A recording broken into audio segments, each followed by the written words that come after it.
বৈষম্যহীন বাংলাদেশে শিক্ষানবিশ এসআইরা প্রথম বৈষম্যের শিকার বলে অভিযোগ করেছেন ৪০তম ক্যাডেট ব্যাচ থেকে অব্যাহতি পাওয়া পুলিশ সদস্যরা।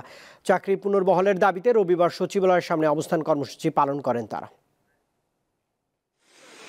৫ আগস্ট পরবর্তী সময়ে কয়েক দফায় শৃঙ্খলা ভঙ্গের অভিযোগে অব্যাহতি দেয়া হয় রাজশাহীর সারদা পুলিশ একাডেমিতে প্রশিক্ষণরত ৪০তম এসআই ক্যাডেট ব্যাচের ৩২১ জনকে। চাকরিতে যোগদানের মাত্র ১ মাস আগেও অব্যাহতি দেয়া হয় অনেককে।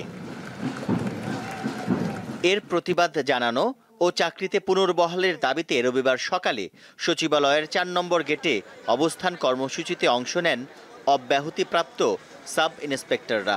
আসলে আমাদেরকে যে কি কারণে অব্যাহতি দেওয়া হয়েছে এটা আমরা এখন পর্যন্ত বিষয়টা ক্লিয়ার না, কারণ আমাদেরকে যে কারণে শোকজ করা হয়েছিল তারা যদি ওই দিনের ফুটেজটা দেখে তাহলে হয়তো বুঝতে পারবে যে আসলে সেদিন বিশৃঙ্খলা হয়েছে কিনা।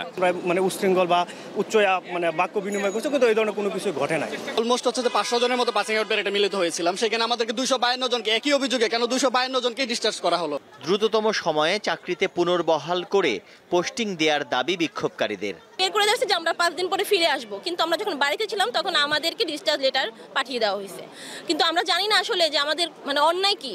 তাই আমাদের এখন একটাই দাবি, আমাদের হয় পুনর্বহাল নিক, আমাদের নয় আমাদের মেরে ফেলুক। হাল ধরার কথা ছিল, সেখানে আমি আমার পরিবারের একটা বোঝা।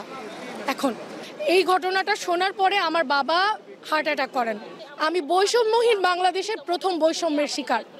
অবস্থান কর্মসূচি থেকে 5 সদস্যের প্রতিনিধি দলকে ডাকেন স্বরাষ্ট্র উপদেষ্টা। দাবি দাওয়া নিয়ে তাদের সঙ্গে কথা বলেন তিনি। 40তম ক্যাডেট এসআই ব্যাচে এসআই পদে সুপারিশ প্রাপ্ত হন 857 জন। এর মধ্যে প্রশিক্ষণে অংশগ্রহণ করেন 823 জন। মাঠে ও ক্লাসে বিশৃঙ্খলার অভিযোগ তুলে 4 ধাপে 228 জন পুরুষ ও 33 জন নারীকে চাকরি থেকে অব্যাহতি দেয়া হয়।